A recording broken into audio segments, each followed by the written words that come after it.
The next one is a panel. So we've got a great lineup for you here, moderated, I should say, by my colleague Brian Baglow from pocketgamer.biz.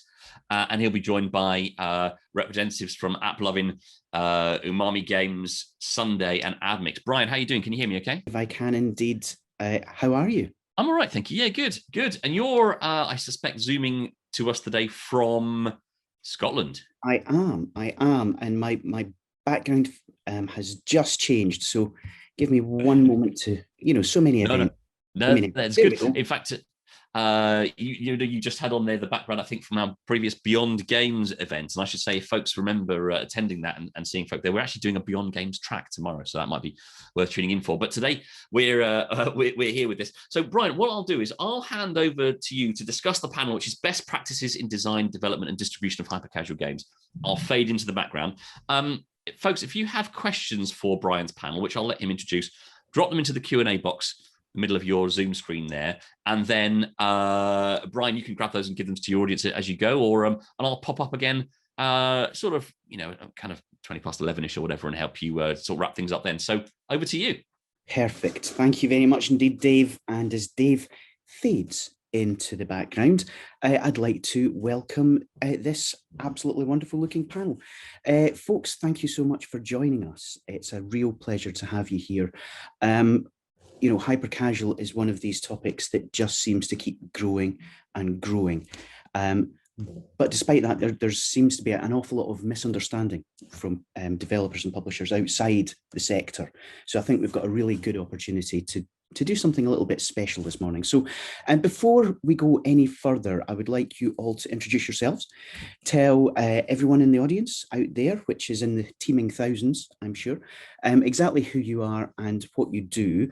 And it's also, being Scottish, I'm going to make sure that I have the pronunciation of your names down, because, I'm a bit Gaelic Celtic, so I just want to be sure. So we'll start with you. Balaji? Yeah, Balaji, that's right. You got it right. Oh, thanks. Thanks, Brian, and pleasure to be here. My name is Balaji. I'm the head of publishing at Sunday. We're a hyper-casual publisher based out of Hamburg, Germany. Thank you. Fantastic. Perfect. And then Erhan?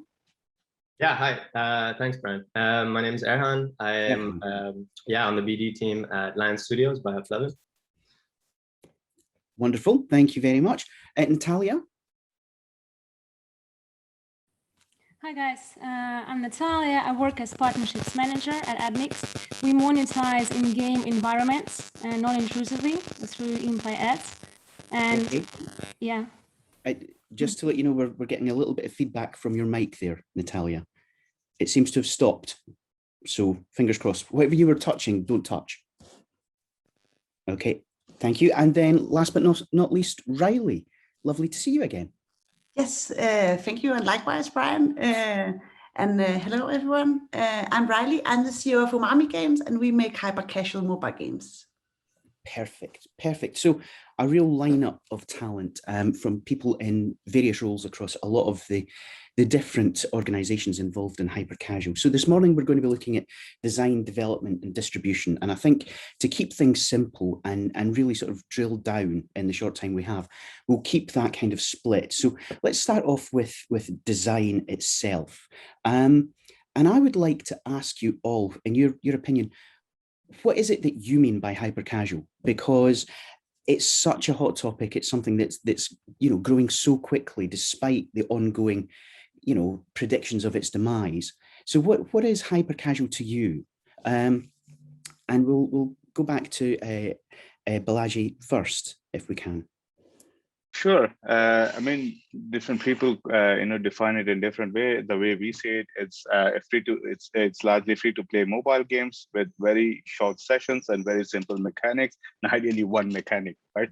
It's accessible to anyone, and it should have the same experience of play for be it a 70-year-old or a 70-year-old, and it's largely ad monetized. That's how I put it. Thank you. Perfect. Lovely. Erhan. Yeah, I mean, I think that's pretty spot on. For me, it's kind of about the barrier to entry. Like this term hyper casual is been tossed around so much that I think it like becomes a bit of a box. But these are just games that anyone can play, right? I think like they have the broadest possible appeal. So obviously being free to play is a big part of that. But yeah, I just think making like super satisfying, interactions that anyone can pick up and could kind of intuit like how enjoyable it is. That's what kind of it means for me. Lovely, I like it. Natalia. Yeah, for us, hypercasual games with large audience, simple gameplay, ad-aligned, and with lots of opportunities to monetize. So we see the genre as developers and users are very open to see ads. And for example, we conducted an in-play survey early this year of developers worth of 3 billion downloads, where hyper-casual is the genre most willing to monetize with in-play. That's how we see hyper-casual. That's amazing. That's amazing. We will come back to all of these points. And Riley, could you fill us in, please? Yes, yeah, for me, I agree very much with the rest. It's also like short and sweet experience. Maybe a point, since we are developers, also from the development side, right? That the development of the games is also very short. And you should be able to actually assess whether it would make sense to keep working on this game very, very fast, where compared to maybe more casual genres or other genres, the initial development phase can be a bit longer. Fabulous. So in one of our speakers yesterday described hyper-casual as video games for people who don't play video games. And I think that's a really neat way to think about it. But for people who have worked in the industry for a long time, especially those making video games, it can make the whole genre seem disposable. And I don't believe that's the case, because when you look at the numbers, you look at the players, it really does seem that people value these games. They may not have the longest life, but they certainly seem to value them while they're playing. And obviously what you all touched upon there is the mainstream appeal. So when we come to actual design, what are the key principles that you try to adhere to when you're trying to come up with your next hit? Is it accessibility? Is it gameplay? How do you begin designing a hyper-casual game? Riley, can we come to you first for this one, please? Yes, I mean, that's a big one. But yeah, for us, of course, as you say, the accessibility is very, very important. I'm also doing a talk later about like some of the same stuff. And I think the first important thing is like, do you understand what the game is about, right? Do you understand the gameplay? So when we design games, I mean, that's something we're very aware of, right? What are we inspired of? That can be everything, right? It has to be something trendy.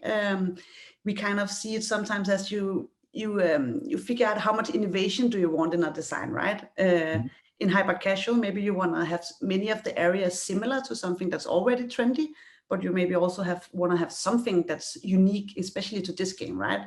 That's maybe like the killing moment in this game. So at least that could be a way to start. Fantastic, thank you. And Natalia, how does Admix look at this? I mean, obviously you're coming from the marketing, advertising side, a very, very big part of this genre. So do you have particular design guidelines?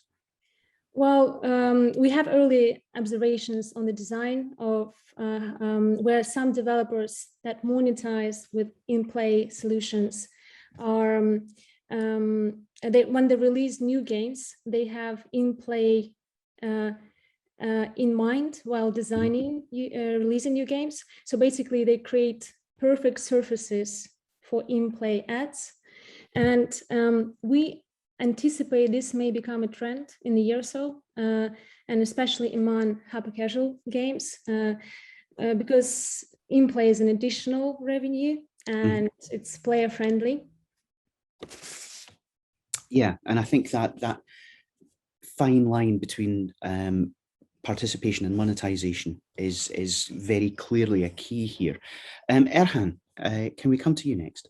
Yeah, for sure. I mean, I think for us at Lion, like clarity is very important here. So Riley touched on it before, where like the development of hyper-casual games is kind of unique, right? You're trying to strike this balance between, developing it, but not developing it too much because it's a high fail rate and you're working with a lot of volume. So I think like one of the key principles for us is like clarity. Is the idea clear and can it be really clearly presented? Like, can you understand it in a few seconds if you saw a little clip of it or a video? I think that's a really like good indication of whether the idea is even a good one, because often just presenting something clearly gets you a better reading on its potential. So yeah, I would kind of put a lot of emphasis on that clarity. Fantastic. And Balaji, please. Sure. I mean, adding on to what the others mentioned, a quick acid test would be: is the player able to understand in the first 5 seconds what the game is about, right, or what the mechanic is about? And balancing this fine line between creativity and data. I mean, it's super important, right from the day one of the ideation process. And the key difference for me, having worked on other games as well, is you're not making games for gamers, but you're making everyone feel as if they're gamers, right? That's the key in design. Yeah. Fantastic. And I guess when it comes to the whole ideation and design process, it's clarity. Erhan, Riley, you both mentioned the fact that it's a single, simple, mechanic. It's the combination of mechanic and gameplay that can be understood in seconds. And so do you have a prototyping process for this?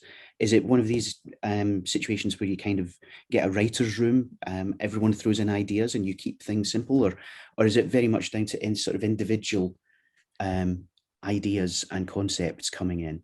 Where do you begin with the whole design process? So for us, we have a very strict process, and I think that's kind of key to actually making the work, optimizing everything, right from the researching design trends, right? Like the way we do it, we actually make like a movie strip of each of the designs. We have a huge Trello board where a lot of different ideas and maybe even just trends or memes we have seen on social media that we think this is funny, maybe this could be made into mechanic. Have a huge Trello board of that. Then we have another Trello board where the ideas that have the movie strips in actually goes in. And then at least for Umami game, each developer is his own little like prototype army.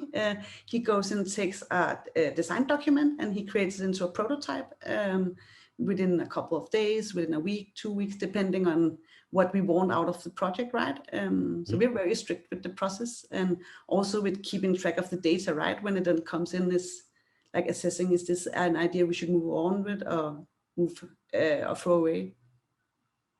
Wonderful. And Natalia, it's how do Admix approach this? Is it, you're willing to look at anything, or do you have sort of strict criteria? Oh, we are not strict at all. There are certain, most of the games are suitable for implementation. So we are, it's always a balance. We always approach together with the game developers and studios the best ways to design in-play placements, but it's very open and most games are suitable for in-play implementation. Fantastic, thank you. Balaji, how does Sunday look at this? As a publisher, do you just allow anyone to come in with an idea, or again, do you have quite clear criteria what you're looking for? Totally. I mean, that's the beauty of hyper-casual, right? Anyone can make a game. And most successes we see is from people actually who have never made a game before because they start with a fresh outlook. They don't have much unlearning to do, right?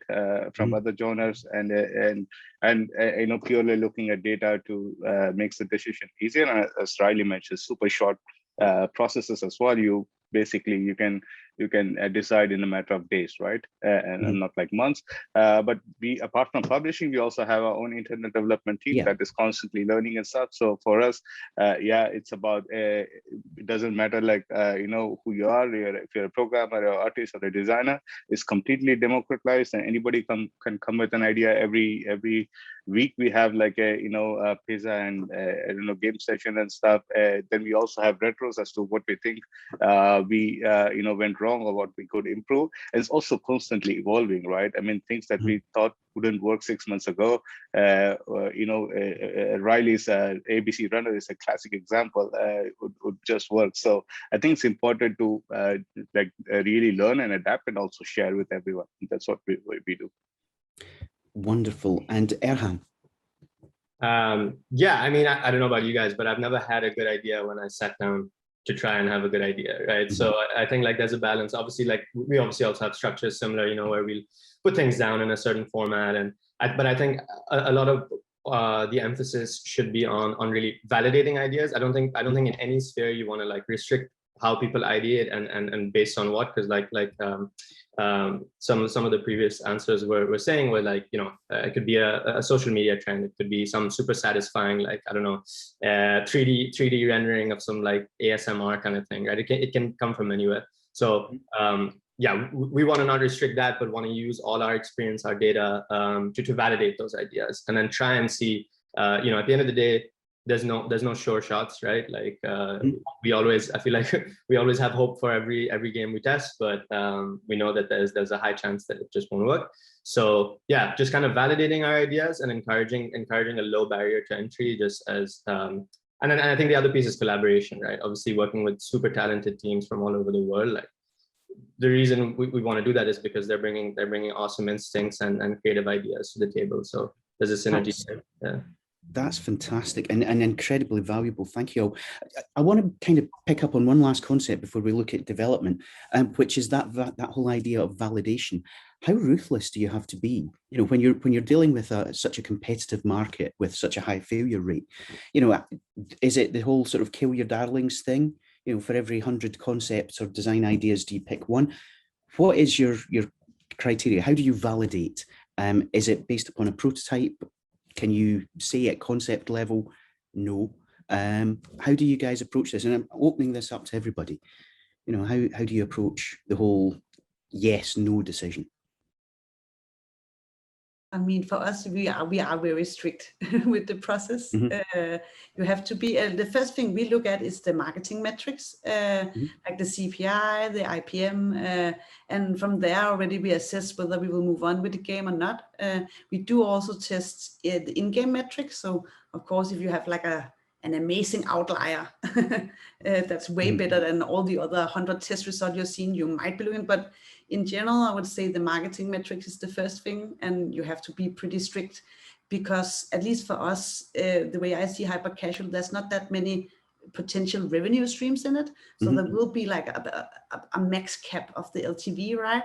And if the start CPI is way too high and you don't think there's room to improve it a lot, I mean, yeah, you will just use a lot of time on working on projects that won't really make you money in the end, which is kind of like very important, right? So yeah.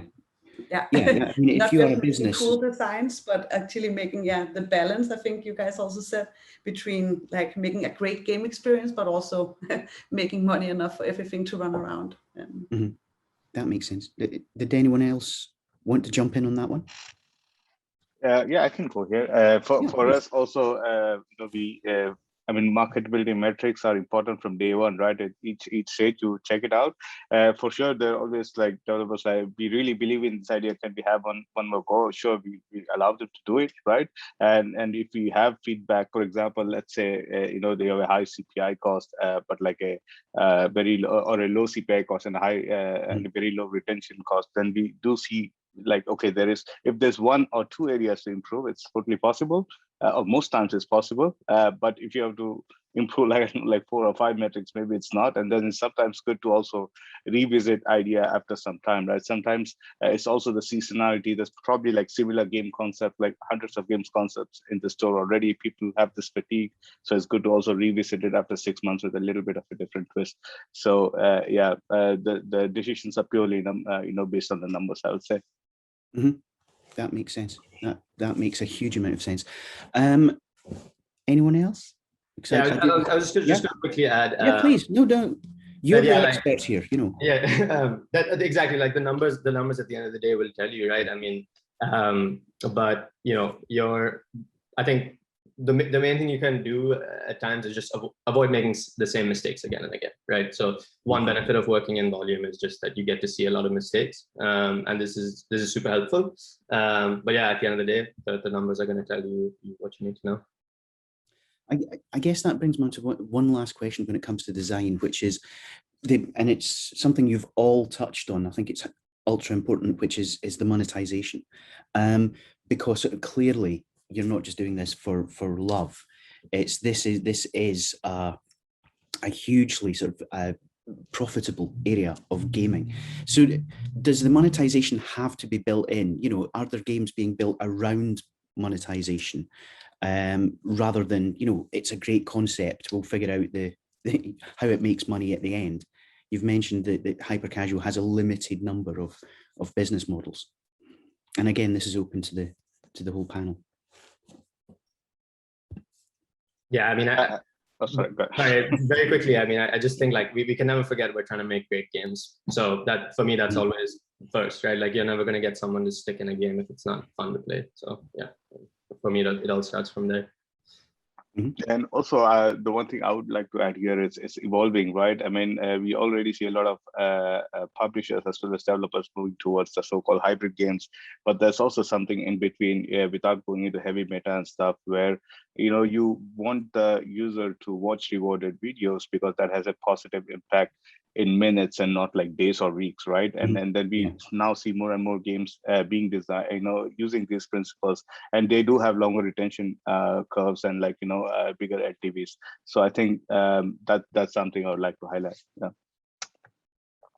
Fabulous. I would say definitely I agree. Yeah, like starting with the player, right? Probably not with the ads. And just like Erhan and Balaji said, the way we see it is like you think about the value, right? For the rewarded ads, like where is the most value in the game? Like if you still have the player experience in mind, then that's probably the thing they would be most likely to watch an ad to get, right? Or to prolong or to get a deeper experience of, right? Yeah, so I think it's like if you can create a beautiful balance between your monetization system and the mechanics and like the value points of the game, you're really good to go. Fabulous. And I'll touch quickly, since yes, please. We touched the player friendliness of the gameplay, and I'm the monetization solution which gives this opportunity. And we we are player friendly, non-intrusive, and I think in-play ads are super beneficial to balance up all the monetization solution every hyper-casual developer uses. Well, I think for me, the clear thing that's come through this whole discussion on design is it's a focus on the player. It's not about the developers indulging themselves. It's a laser focus on the player from the design through to the monetization, and it's striking a balance. Is that fair to say? Good stuff. I'll take your stunned silence as a say. Sorry, I was on mute. No. So moving very swiftly on into actual the development cycle, the development process itself. Again, flowing on from design, is it all about rapid prototyping? Is it all about the sort of the commitment of resources and that really fast sort of creation of something that can be tested? How do you all approach the development process? I guess is my first question. I think yes, I think it's a must, right? At least in a way you can see it if we're all equally creative and have equally good ideas, right? Probably don't, right? But in an ideal world, let's say that's the case. Then if one studio is like produces double the amount of prototypes in the same amount of time as another one does, that chance of success will just be bigger, right? At least that's something we realized. We've been now we are 8, but we've been a 3-person team for a very long time, and we realized if we cannot compete with the capacity of the bigger studios, like you will not survive in the market. And then, of course, you need to have the quality and the creativity of the ideas also there, right? But yeah, I think a good point is in a world where everyone is equally having good ideas, like this kind of same hit rate, like capacity will be super important, right? Yeah, the more you put out, the better your chances for success. Is that striking a chord with the rest of you, Balaji? Yeah, I mean, I would say it. You basically have a clear one-line goal for each stage of your development, right? When you start is marketability, then when you go, the next step is about retention. It's about, do players want to come again, and then it's about, do players want to play long enough, and the final test is, do they love your game, or do they come again even when you put ads in them, right? Yeah, and then even after publishing, I think it's super important to have clear goals as to for each change, and the best way is just do one change, do A/B test and see if that works, right? For example, if you have already had the highest possible retention numbers, you always say you want more, but it can also have a negative impact, right? When you're trying to do something over there. So it's super important to have a very clear, defined goal for each stage of development, right from ideation and post-publishing. That's my take on it. Fabulous. Erhan? Yeah, I mean, I think I'll go back again to the clarity point. So I think that's gonna be the focus in the development cycle, especially the initial development cycle. As Balaji mentioned, you're kind of looking at marketability more than anything. And I want to go back quickly to what you said, Brian, before about, I think you said like it's games for non-gamers. Yeah. But I think the way I would put it is that it made non-gamers into gamers, right? And so again, like that clarity allows you to like capture the attention of that person who's not necessarily looking for like a game and show such a satisfying interaction, like so much feedback from this game that they want to jump in and play, and they're able to very simply and easily within a few seconds, right? So I think again, like drilling down on that during the development phase, and identifying what's the part of this that's just going to make this like look within 2 seconds look so attractive to someone they want to jump in and try it out. No, again, I think that makes perfect sense, and you're right. That kind of switch, that looking at things from the opposite direction, making non-gamers into gamers makes a huge amount of sense. You know, I've worked in the games industry for quite some time, and you know, I've worked on multi-year projects, and the notion of having something which can go from ideation to publishing, you know, to achieving its LTV in a matter of months still blows my mind. But it's a completely different approach to game development, and it's something that I find incredibly exciting because it is so different. You know, can I ask just roughly how many games are you guys putting out, you know, on an annual basis? Just sort of ballpark. Is that for me or for anyone who's publishing games? Many.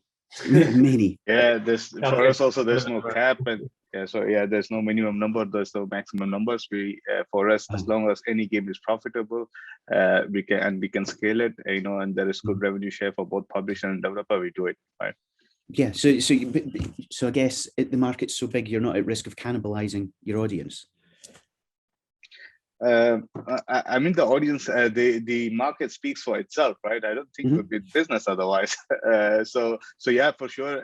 You know, if you look at the recent observations or trends from our side, compared to last year's, if you're doing a derivative or clone of existing games, they have less marketability. There's a fatigue. The users are already seeing something similar, so you have low IPM values, right? So the trick is in still keeping it simple, still keeping it to as you know, a single mechanic as possible, but something fresh that people can like have fun with.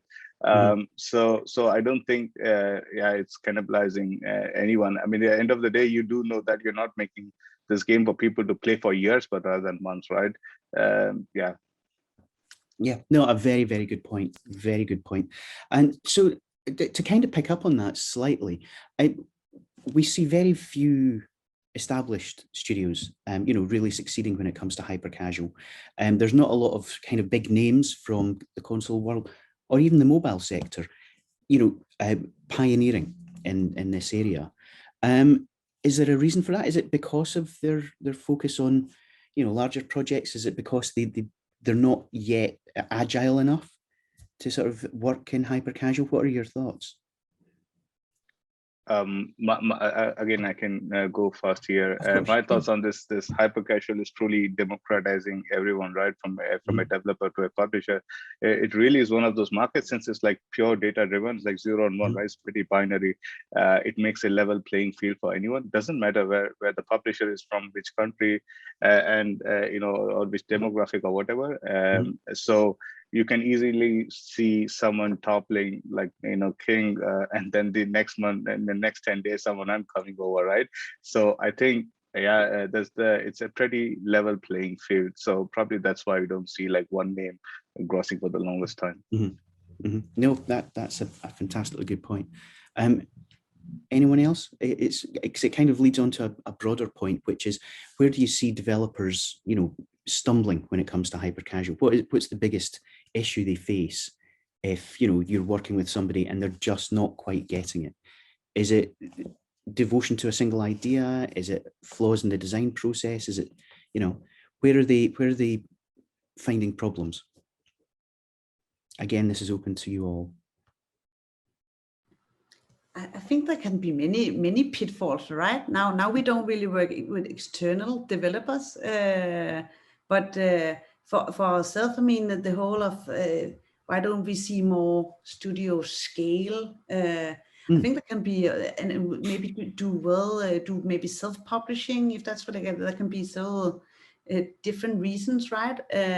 One, for example, is saying that's like a natural step of you learning more and more. I think many, at least from the game development side, right, start with a natural interest of making games more than maybe necessarily making a lot of like a publishing studio maybe focuses even more on like the marketing side of things, right, where the natural developers maybe focus more just on the product, right? And then getting more and more interested in using the data for also the marketing purposes, and actually making better LTVs and stuff inside of the games kind of comes over a period. And I think maybe that's why right now Hypercasual is still kind of new, right? So I think a lot of developers are also still in this stage.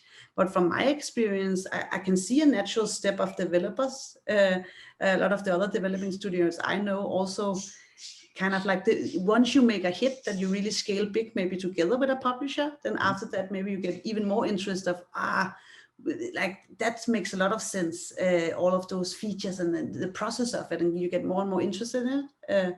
So maybe time will also make even more developers want to create their own like creative, you see, that's absolutely fascinating, because it used to be that the role of the developer was simply the creative element, but with hyper-casual, because the content is so intimately tied into the monetization, the user acquisition, can developers remain cut off? Can developers in hyper-casual survive without that interest, you know, in the data, within the user acquisition, the monetization? I guess this is a question back to you again, Riley. Is it possible to just make the game and walk away anymore, or is that for me, the way I see it, right? I guess you could, right? But I now also used to work in free-to-play games before. So for me, I really like data a lot. And you have one hit, right? That could actually be a little bit by chance. I think Balaji said it a little bit as well. You're all new, maybe you have a great idea that fits very well for the market, right? But what I'm interested in as a business owner as well is I want to be able to reproduce the successes. I don't just want one success, right? And enable to be able to reproduce. I think you need to be more interested in the entire cycle of development to actually get it. Because we talk so much about how important the clarity is, right? Yeah. What is the first thing we see? Not the game, but the ad. It's the ad that actually sells it, right? Then they see the logo. Then the logo needs to sell it. Then so understanding that user journey, I think is super important as a developer. And also because Umami games focus a lot on data as well. So we believe that's part of the success. Fabulous. It's Balaji, Erhan, anything to add on? Yeah, I was just going to say that, like, going back to your second question, so like, what are the pitfalls, right? I think like tying into that, right, and being able to reproduce is like, is one of the biggest pitfalls that I come across is like a focus on variables that don't matter. And it kind of goes, it's a very human thing, I guess. Like when you make something, you know it through and through, right? So you maybe don't think you need to like put a tutorial in for someone new, for example. And it can sound so simple, but that's going to obviously affect your engagement, right? It's going to affect how people feel when they jump in and how comfortable they are with a certain mechanic, just to give like a specific example, right? So I think like, you know, again, going back to the clarity and keeping a focus on only the variables that make a difference, because like Riley mentioned so aptly, like they're going to see an ad first, right? They're going to see a video of this, and then they're going to want to play it. So in that video, if there's a lot of noise, if there's like a lot of, I don't know, environment elements that don't participate in the actual gameplay, you're decreasing the chance that you put that idea across very clearly. So I think that's like a big part of making sure you can reproduce those hits as you go down and test more games. Fantastic. This is again really mind-blowing stuff. I want to move on because we are sadly running out of time. So when it comes to distribution, there tends to be a sense that hyper-casual goes from 0 to 100 miles an hour, more or less immediately. But clearly that's not the case. It's a much more measured process. So Balaji, can we come to you first? That how does Sunday approach publishing and distribution? Is it market by market? How do you introduce something and gauge whether it's going to hit, first of all? I mean, I think you're spot on with your 0 to 100 bars when it comes to the certain stage, right? I mean, to bring a German analogy to it, you know, you're going through the streets and you know, you're measuring your speed. It really depends on which street you're on. Then you reach the Autobahn, which is the scaling phase, and you just go boom, right? But coming back to distribution, we usually test on. I mean, the marketability is pretty. Facebook is a good platform to get the orientation numbers as we get it, and then we have our BI tools that extrapolate that into like what we can achieve from this, right? And then moving on from there. You go into retention and you go on to your LTV numbers and stuff. But to put it this way, right?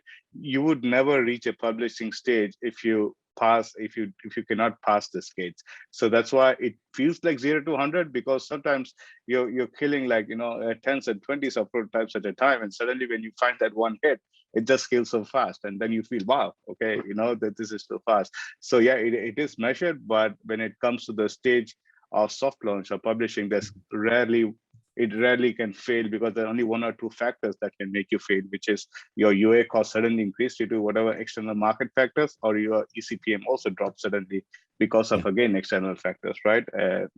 That's about it. Apart from these two, you're pretty much, if you have unlimited scaling money, like, you know, we have a generous funding from our owners, you can pretty much go to 0 to 100 or even 200. That's interesting. And Erhan, have you found much the same? Yeah, I mean, like again, it's like the numbers will tell you, right? So this is all about like balancing a UA cost and monetization strategy. Obviously, I think, you know, there's people much smarter than me when it comes to monetization at Lion that think about these things. But I think a lot of the principles are the same as if you're kind of sort of like just setting up a mediation in your game, and you're trying to figure out how, you know, you want to use all the channels, you want to sort of be able to measure your marketing costs and back it against your LTV for that specific channel or that specific source. So you got to get granular, especially with the scale we're dealing with. I think like that's basically the main thing, I'd say. Stay profitable. And Natalia, I'm conscious we've not heard from you in a couple of minutes. So now Admix, you know, approaches this in terms of not so much from the distribution point of view, but in terms of layering monetization into games. So how have you guys found the sort of the spread of hyper casual when it comes to sort of territories and regions around the world? Are you seeing, you know, more pickup in particular areas? Well, hyper-casual space is getting more and more competitive, that's true. And we think our approach as studios will benefit from having more ways to acquire users. We currently do not offer acquisition from in-play, but we are going to provide that one later this year. So currently we are focusing on brand awareness, and it's pretty much targeting on the country level. I'm with you. Yeah, no, that's perfect. That's perfect. Riley, as a developer, when it comes to distribution, are you guys, super focused on, a single point of launch? Do you go very broad? It's like, how do you gauge where to actually launch and when the time is right? Yeah, so we normally test the biggest markets first. We actually also, of course, doing some creative tests, maybe in some cheaper markets, right? Just to, not burn too much money. But of course, when it comes to actually launching, we normally start in the US. Now, since we've scaled games also together with Joypack, we've also scaled games in China, actually. But that would be the main countries we start in. And then we spread it out over more and more countries. I guess for each country, what you want to figure out, right, is the LTV per country, per network, right? So that you can do an overall, right, and say for UK, for example, this is the overall LTV I get from Facebook, maybe, right? And this is for Instagram, and this is for Integral, Unity, etc., whatever network you're on, right? And then what is the CPI I get? Can I optimize it? I think, as many of you said, is there any stuff I haven't done? What about playables, etc., etc.? And then you value for each country, whether does it make sense to push the button or not? Kind of like as Balaji said. That's wonderful. That's wonderful. And we've run slightly over our time, but that's okay because you've all been so incredibly fascinating. We've got two very, very, very quick questions. So the first is, do you know of any hyper-casual games with positive ROI in tier 3 or 4 territories like Brazil, India, Mexico, etc.? Is that happening? Have you guys had any experience with that?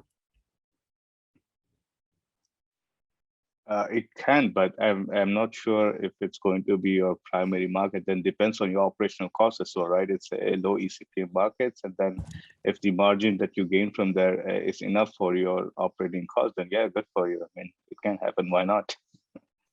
But usually it doesn't, right?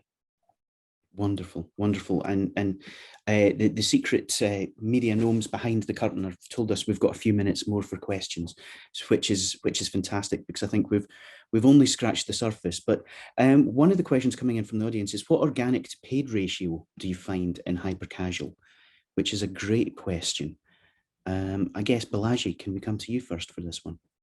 I mean, it depends on the game as well, right? Our first ever published game, Cat Escape, is about 8 months old, and it still has a healthy organic traffic, right? But also, I think it's a little bit of an anomaly, I would like to say, but totally depends on the game and your, if you're able to sustain that game for that long time in terms of updates and stuff. I don't think there's a fixed number to this that I can answer with. That's interesting, because that actually brings me back to a question, but I'll let the rest of the panel jump in on that one as well. Folks, in terms of organic to paid, how have you found it? I would say it differs from game to game as well. It's something we track for each game, actually. Also super interested in like organic numbers over time, right? Whether like once you get more visibility on the different stores, do your organic factor then also rise, right? And how much, and does that differ from genre to genre? We have found that if at least now we made a couple of these word games, right? And if you have these games with questions, it has like a natural virality in that when you play it, you kind of, if you don't know the answer, you automatically ask someone else. And that can be different from game to game, right? Some games are maybe very great for YouTube, and you will see a lot of people making videos of the games, right, and stuff. So from each genre it will be different. That I find that very interesting, and it kind of raises a question that I've been wondering about, which is when you come to hyper casual, do they have any kind of I'll say live ops components. You've mentioned new content, but can you extend the life of a hyper casual game with the introduction of new content, new levels, skins, etc.? Is that maybe not the right approach to extending the LTV? Maybe Erhan is the one that, I mean, we haven't done that many live ops yet. I think it's super interesting, but I would love to hear if any of you have more experience. Yeah. I mean, I think the short answer is yes. Yeah. Yeah. I mean, we have some of our biggest hits that have been alive for a long time, like Mr. Bullet, Book Tank. Those games are definitely working on keeping that audience engaged and keeping re-engaged, right? So yeah, I mean, I think for sure, I think it's like that. That's something that probably all games in the long tail want to take advantage of. Yeah. And is that, and to go back to the overall best practice from the panel, is that something that you've designed in from the outset? So do you have that in mind? If this game does well, if it achieves what we need it to, here's how we're going to support it. Here's how we're going to update it. Or once you get to that happy situation, do you then go, okay, now how do we drop in this new content? What's the approach that you guys have taken? I mean, I think it's like Riley said before about the rewarded ads, right? Like you're not just sticking an ad in there, you're actually finding the pinpoint in the game where a user might want that and sort of making it very enticing for how they're going to use that certain object or reward. And it's the same here. I mean, like obviously you can't just stick live ops in the game. So you gotta figure out where is the point where you can actually get engagement out of those things. I think that'll differ game to game. But probably Balaji and has more. Yeah, I mean, depends on game to game. We are fairly new publishers compared to AppLovin and stuff. But what we see is also the users really give you that answer, right? If they're playing your game for like more than 30 days and it's still highly engaging, then it's a clear answer that you provide more content.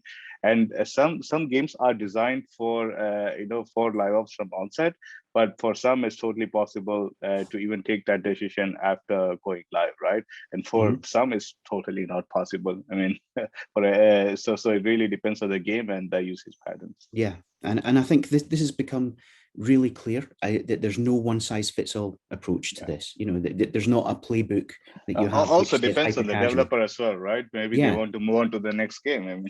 Yeah, no, absolutely.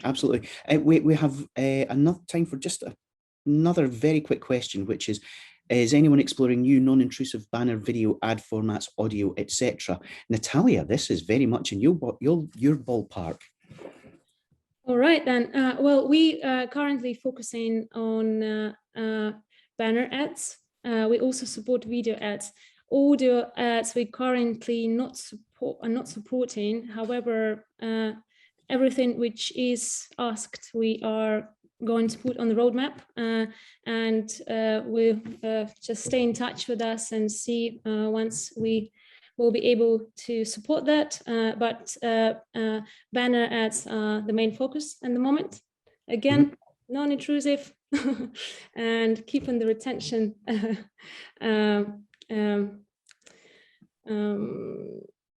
Wonderful. Wonderful. Well, unfortunately, folks, we have run out of time. I could keep going all morning because I'm genuinely fascinated by this whole area.